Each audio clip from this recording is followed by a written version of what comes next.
Welcome to Inspiring Business with your host, Mark Bullock, who is the co-founder of videosocials.net and of videointerviewpodcast.com. In every episode, Mark interviews business and organizational thought leaders who share their stories of how they inspire others by making a difference. You can find this show on videosocials.net and YouTube, LinkedIn, Facebook, and almost any podcast platform of your choosing. Welcome, and today I'm delighted to have Scott Hartley. And Scott is a serial entrepreneur and founder of Master Plan for Success, where he helps other small business owners with their marketing strategies, systems, and automation, and in particular, optimizing their email deliverability to maximize their profits. He recently published a short strategy-backed book on this topic called Hit the Inbox: How to Avoid the Spam Folder and Grow Your Business with Email Marketing. Welcome, Scott. It's great to meet you. Hey, Mark. Glad to be here. Terrific. And in full disclosure, you were on a podcast by my friend Dean Mercado, and Dean was on my podcast, and then he said, you got to meet this guy, So glad to have you, and glad to meet you virtually. And I actually like doing this when I don't really know somebody well, because it forced me to kind of go out and research you a little bit and see what you had to say online and whatnot. And I'm obviously, we're in the same basic field in the fact that we're helping small businesses with marketing.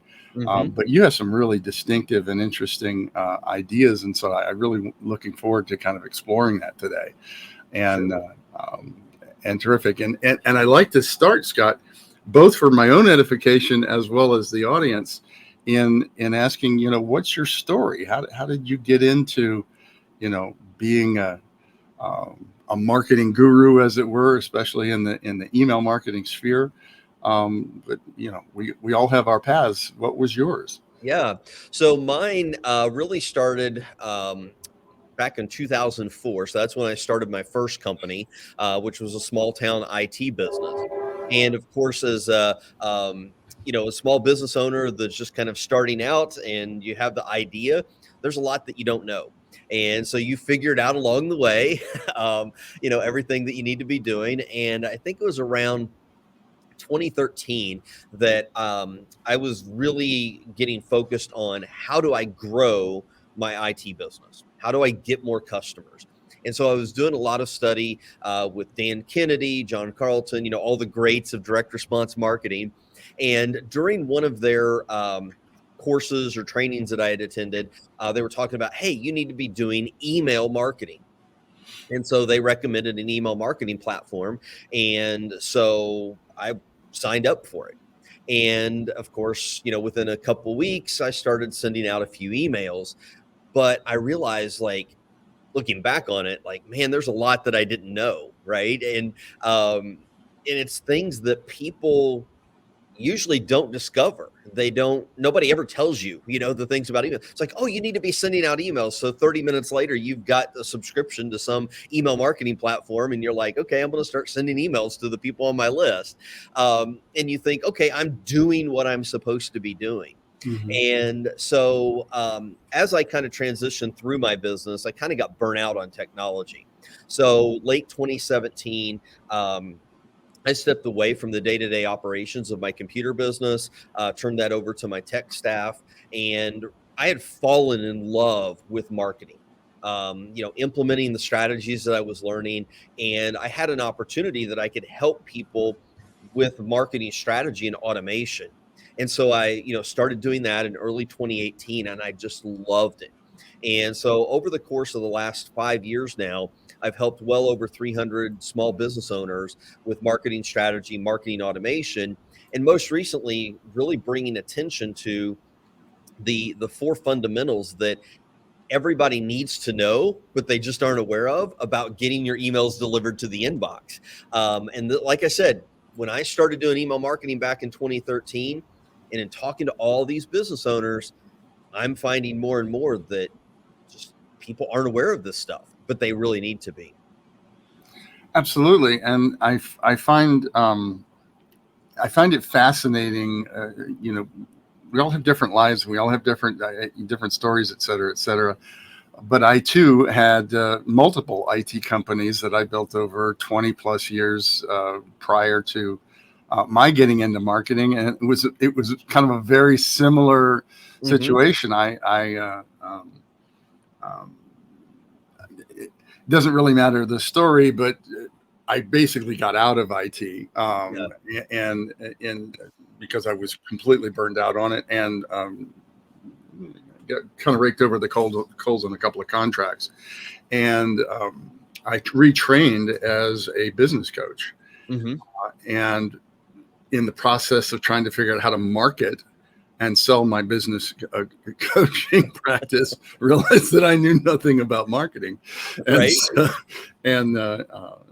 And met my business partner Vikram Rajan, and we formed Practice Marketing, and basically read all the books, did Dan Kennedy, forward through, you name it, and went through. He had significantly more knowledge and experience with marketing than I did, and so I found it interesting because at the time, now this was 15 years ago, at the time it was like, I didn't have to worry about carrying the old style processes and ways of thinking about marketing. I was really literally stepping into it fresh, really having not a clue. And so we fast forward 15 years, and we have 3 major services with clients all over the world that we're helping with creating authentic content, which they use for marketing. But one of the legs of our business has always had a component of it being email marketing, and you indicated that a lot of people think that email marketing is dead. Yeah. Is it though? It's not, but a lot of people have that misconception. A lot of your focus nowadays is on social media marketing.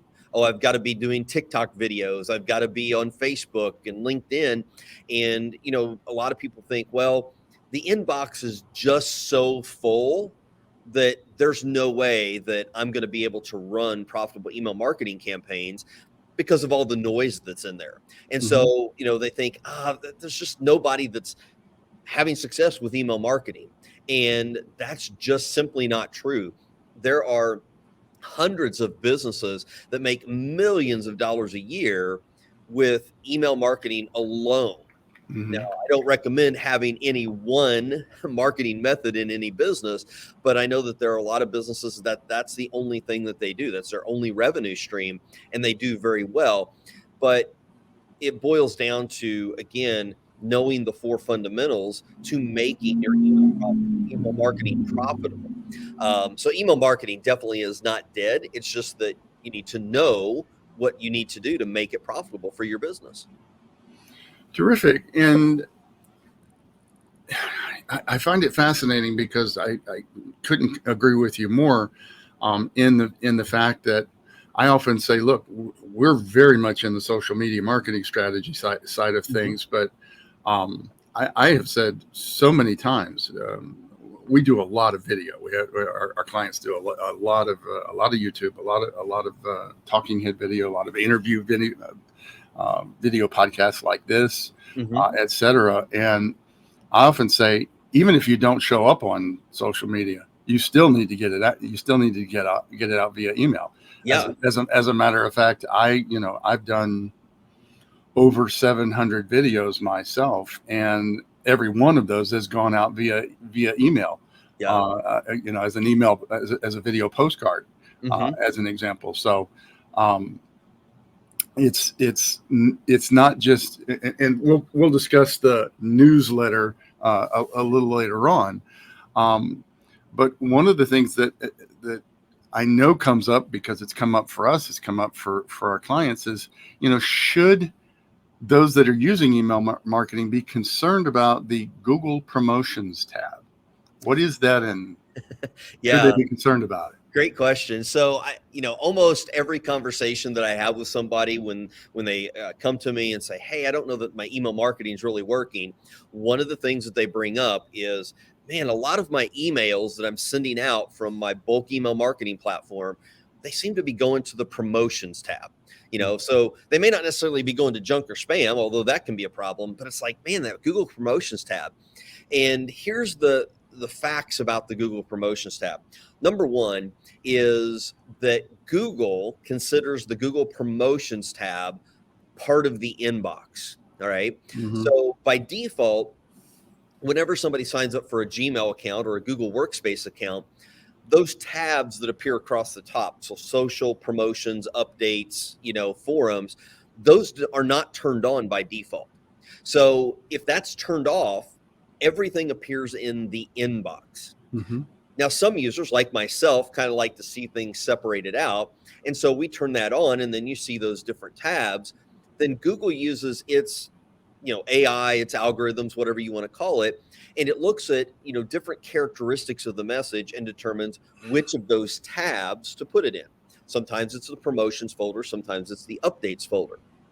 Now, the truth of the matter is that whenever you look at how many Google accounts that there are, how many people actually have those tabs turned on, it ends up being a very, very negligible part of any one person's list that those emails are going to go to the promotions folder. And so it's not really anything to worry about. And one of the concerns that I do have is that there are some email marketers out there that are encouraging people to, quote unquote, game the system to try to avoid the promotions tab. That's actually going to cause a lot more damage than if you didn't worry about it at all. And the number of sales that you're likely to lose for your emails landing in the promotions tab is going to be very, very small. But there are organic, legal ways that you can use to get your emails over into the primary inbox if somebody does have those tabs turned on. So frankly, like I tell people, don't worry about it. It is not a concern. Terrific. And I'm assuming that this is the information that you're talking about is ways of legally and organically having it show up in the inbox. Is that something that you cover in your book? Absolutely. Yeah. We talk about that, in the short book. And we also, I go into in depth a little bit on the promotions tab, kind of, the numbers behind that and why it's not really a concern for most businesses. Terrific. So, and it's something that you do mention in your book. As I said, I haven't read it yet, but I'm going to. But I know from seeing you on other podcasts that you say that 92% of small business owners are driving on the email marketing highway illegally. What do you mean by that? Right. So if you kind of use the analogy of driving a vehicle. So Mark, you and I, we could go to a car dealership this morning and we could go buy a new vehicle. For that dealer, we don't have to provide anything. We could actually buy that car, drive it off the lot. We don't have to have a driver's license. We don't have to have proof of insurance. We don't even have to have license plates on that vehicle. And chances are we're going to get by with being able to drive that car on the city streets and the highways for some period of time. It might be a few hours. It might be a few days. It might even be a few weeks. Eventually, though, we're going to have a police officer pull up behind us and they're going to notice like, hey, there's no license plates on that vehicle, or we're going to be speeding and they're going to pull us over. And what are they going to ask for? They're going to ask for those three things. And if we don't have it, now we get in trouble. It's the same way with your email marketing. So imagine email marketing being a highway that you're driving on. As I mentioned earlier, in 15 minutes or less, any business owner can go sign up for a Keep, an Active Campaign, a MailChimp account, whatever that you want to use, start sending out emails. You don't have to prove anything. You can just start blasting out your list. The problem with that is that the mailbox providers, so Microsoft, Google, and Yahoo, they're looking at those emails that you're sending out. And they're looking for specific things. And in particular, there are 3 records that need to be on your sending domain. They're called DMARC, DKIM, and SPF. Now, I know that this gets a little technical, so stay tuned with me. I'm not going to go deep on this, but it's akin to driver's license, proof of insurance, and registration. If you don't have those 3 records on your sending domain, that's going to cause the mailbox providers to look at your email message and say, whoa, wait a minute. Is this coming from somebody that's legitimate? Is it supposed to be coming from this platform? And what should we do with this email? Where should we deliver it? Should it go to the inbox? Should it go to junk or spam? Or should we not even accept it at all? And in my research, 92% or better of small business owners have at least one problem with those 3 records that are either missing or improperly configured. And that's causing them problems with getting their emails delivered. So they're either not getting to the recipients at all, or they're getting where they're not getting seen. Terrific. And I realize that, yes, there is some technical side of that, but this isn't all that complex, right? When all is said and done, and frankly, whoever you have helping you with your marketing or your marketing logistics and stuff like that, can probably help you with it, or I'm sure, Scott, that you're available to consult with people, and because it's not just that, right? That's one component of it. And I would say you do want to be very careful about who you have help you set up those records. I have seen web developers set up those records improperly. I've even seen IT people, and Mark, I'm sure you could share horror stories as well. I've even seen IT people set these records up improperly, and if they're done incorrectly, it can actually cause you even your one-to-one emails to not get delivered. So it's very well worth, like, literally, I have an entire chapter in the book dedicated to this. I don't go, all techie on you, but it's enough information so that you can be informed, and that way you can, guide and hire the right person to get those set up for you. Absolutely. So, Scott, we are self-sponsored, and what I mean by that is that Practice Marketing has 3 major services: phoneblogger.net, videosocials.net, and videointerviewpodcast.com. And the platform that we're currently using right now in creating this is videointerviewpodcast.com, and which is, shall we say, a subsidiary of it, as it were, of Video Socials. So if I just want to take just a moment to let people know what that's about, because we met because of the fact that we're doing Video Socials, because I'm not only a co-founder of Video Socials, but probably the most active member of it. And so what is it, right? So most everybody knows that video has taken over in the social media space, on websites, et cetera, et cetera. I know that you're doing a lot of video interview podcasts yourself, as an example, but people don't necessarily know where to start, or having a conversation with an inanimate object called a camera is very difficult to come across and share information in a way that people feel like that you're talking to them, that they're getting who you are.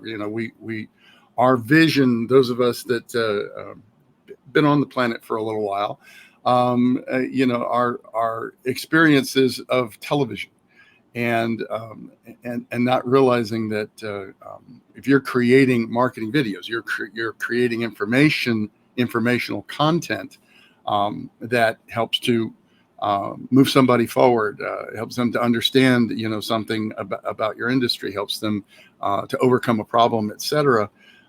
You're using video to do that. Well, they're really not interested in watching the 11 o'clock news. They're interested in hearing from a real person, having a real conversation with them across a video platform. That doesn't come naturally. And it's entirely different than standing up in front of an audience. So we created Video Socials. And what it is we get together in small groups, typically 5 to 10 people, on a platform similar to this, video conferencing. And we take turns recording each other, our videos, and getting feedback from each other on what's working, what we might be able to do a little better next time around, sharing ideas and concepts and topics, etc. And we never designed it as a networking organization, but some of the most powerful networking I have ever seen happens in video socials meetings, because we get to know each other. We're learning through doing. It's an experiential program, meaning that we learn by doing.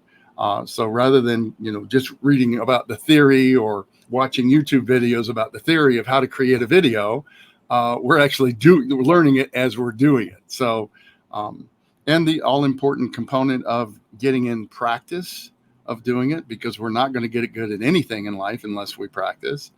And unless we're doing it with some consistency, in other words, having accountability to get it done, rather than pushing it off to the bottom of the list.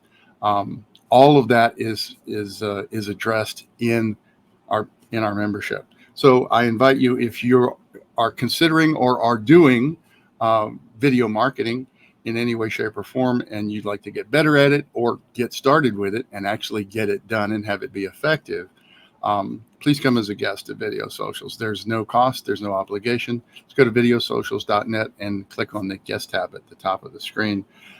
And if you're at the level where you want to start doing real serious video, longer form videos, in having conversations as I'm having with you, Scott, right now, that is videointerviewpodcast.com. There is a tremendous amount of logistics that go into creating a show like this. And we ease that burden considerably, as well as bring across the best practices to have it most effective for you. So that's videointerviewpodcast.com. Thank you, Scott. And so what I wanted to come back to was you say that people should ditch the email newsletter. I say that too, but why do you say it? Yeah. So the email newsletter, again, having conversations with so many small business owners, the idea anymore is that everything's got to look beautiful, right? It's got to have a lot of pops of color, and it has to have a lot of attractive images. And so when you think of the email newsletter, what I'm talking about specifically are those beautifully designed emails that usually have links to 2, 3, or 4 blog posts that are on your website. Maybe they link to a sales page. They've got a button that goes to this, and maybe it goes to your YouTube channel and things like that. The problem with that is really there's a couple different problems with it. Number one is mailbox providers, they don't like emails with a lot of different links in them. That's going to land you in the junk or spam folder, or even the promotions tab, because guess what? It is promotional, right? You've got 5 different links that point to 5 different things. That's promotion. Additionally, is that you're giving the reader too many options, and a confused mind never takes any action. There's different variations of that. A confused mind doesn't buy, but a confused mind doesn't take any action. Think back to the last time that you were in line at a fast food restaurant. Person in front of you, what would you like? And they stand there for 10 minutes staring at the menu board because they can't decide if they want the hamburger or the chicken sandwich. And then what do they want on it? Or do they want to supersize it? Whatever that it is. It's the same way with your email. Your emails really should have one primary purpose with one primary call to action, and it should be mostly text. You can have a couple of links. If you want a small image or 2 in it, that's fine. But all of the beauty should really be on your website or wherever you're going to direct those people to go. That's where you can make it stand out, pops of color, all the images and all that type of stuff. Emails need to be simple, because remember, the majority of people consume their emails on this thing right here, a mobile device, their cell phone. And so if they're flipping through their phone, they don't want to be scrolling for minutes at a time. And if they see that, guess what they're going to do? They're either going to delete it, or they're going to exit out of that email, never to come back to it. So keep it simple and get rid of those email newsletters. And I'm even going to go a little bit further back, because when we first started, helping people with email newsletters, as an example. We had a lot of attorneys, and a lot of those attorneys love to put their firm newsletter out. And not only was there everything that you're just talking about, where there's lots of links, lots of images, et cetera, but really you could scroll for days. It was all of the content was there, and it's like, no, nobody is going to sit and read multiple paragraphs of information, never mind pages of information on, even this is even before it was all on our handheld devices, you know. So get them to your website, get them back to the article. And as you said, stop doing 4, 5, 6, 7, 8 different topics on the same email. Find one, focus on that. Yeah. Maybe there's 2, and any more, I'm suspicious of even doing anything more than 1, honestly. Yeah. And what you said there is really an important key. So a lot of times, if you think of a newsletter, you've got, 3, 4, 5 different topics, maybe more in there. One of the biggest complaints, pushbacks that I get from people that I'm consulting with, because I tell everybody, you need to email more frequently. Once a month doesn't cut it anymore. You really need to be emailing your list at least once a week, if not more frequently. And one of the things people say, well, I don't know what I would send to them. Well, if you've got an email newsletter that's got 5 different things, guess what? 5 emails. You've got 5 different emails. So, think outside the box a little bit. But, all of this, kind of works together, and you can create more content. It's going to be consumed more because now you're focusing on that one thing, and people are going to get it, and they're going to stay engaged with you much more. Really interesting, and I have to admit, we need to take that even more seriously for ourselves and for our clients, because it's very common. It has been for many years that we'll have 2 things in the email, and it's always going to be whatever's in the subject line is what's going to be on top. And you send 2 things. They're going to pick one. Usually 2 doesn't confuse people, but they're only going to pick one. Right. Yeah. Right. So if you're going to do that, then you need to follow up with having that number 2 slot in a number 1 slot later on. Right. Because nobody's going to pay attention to number 2. They're only going to look at number 1. So really very, very interesting. So, Scott, I want to make sure that we don't run away until we let people know who you are, what you do, et cetera, and how to really importantly, how to reach you. So your website is masterplan4success.com, and that 4 is a numeral. Your book is available, and information about it is at hittheinboxbook.com. And folks, there'll be links to all of these things that I'm talking about so you don't have to write these down and remember them in the descriptions or ancillary information, whatever platform that you're consuming this podcast on. It'll be there, so you can just click on it. You're on LinkedIn, Scott A. Hartley, and you're on Facebook at Master Plan for Success, again with the numeral 4. I did want to take a little bit of a side note, because I've started asking people that I'm interviewing, what's your favorite book? I learned a lot of what it is that I do and what I help with via reading books, and I've been an avid reader for many years. But you came up with The Slight Edge. This isn't a new work. This is something from 2012, I think. And it wasn't one that I had heard of before. But why do you like The Slight Edge? What's in there that? So I read The Slight Edge many years ago, and I've read it several times, and it really drives home the truth that it's the little incremental things that we do that make all the difference. A lot of times we get overwhelmed. We get frustrated because we feel like we have to make this big shift. We have to, accomplish this big thing in order for it to make any difference in our personal lives or in our business.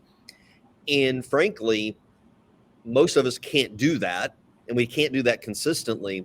But if we take little actions every single day, that is going to turn into massive results. And Ken Jocelyn, one of the speakers, and mentors that I follow, listen to his podcast and everything, he calls it incremental, not monumental.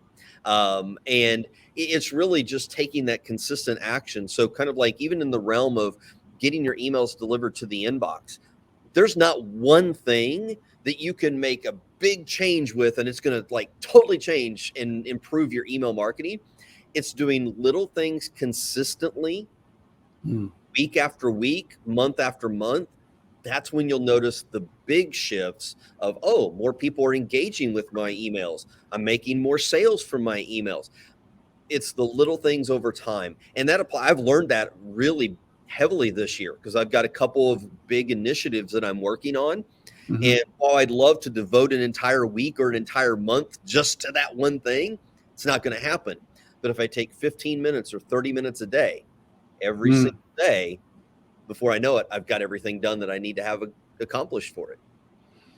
I really, really love that because not only is it the consistency of being in practice around it, it is the old, how do you climb a mountain? Well, you do it one step at a time, right? Right. So even if it is a big initiative, it's going to seem and feel overwhelming if you try to tackle it all at once. Yeah. But in addition to that, the results, and just as using an example that you brought up before, making the simple change from sending 5 things in an email newsletter to creating an email postcard, right? Making 5 postcards that you're sending out instead of sending 5 things in one email can make a big difference. Absolutely. Basically immediately, right? So and it's a simple thing to do. Yeah. It's a lot easier to put together an email postcard than it is to put together an email newsletter, frankly. Right? Yeah. So, and it's just, then it's just clicking send, right? So it's really a small change that can make a big difference, right? So yeah, especially if you do that over time. Absolutely. So I encourage you folks, please check out Scott's book and hit the inbox book.com. I'm sure it's available through Amazon and all that as well. If I may mention, Mark, real quick. Yeah. So with the book at hittheinboxbook.com, if somebody goes there and they purchase the book, obviously the book is going to help you like get your emails delivered to the inbox when you apply that. But I've got a couple of bonuses that somebody pointed out to me, like, hey, this is like hit the inbox complete package. So in addition to the book, you'll also get my subject lines. I forget how many that there's on there. There's quite a few subject lines that you can model yours after, because once your email lands in the inbox, you've got to get it open, right?